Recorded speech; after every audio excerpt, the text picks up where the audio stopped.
कमाई कर लैसे हैं कॉलेज अपनी दुल्हन कान कमा लैसे हैं कॉलेज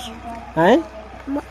कॉलेज जा वड्डे अब्बे को लाना नहीं पैसा जा आप कमाने नहीं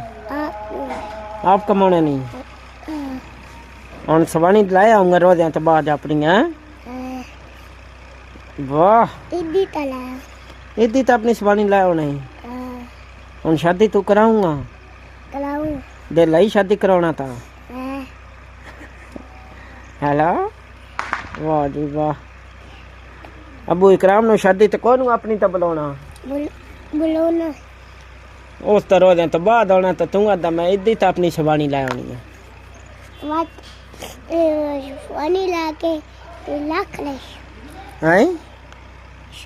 शवानी ले आके अपने को लाख ले शाना ओ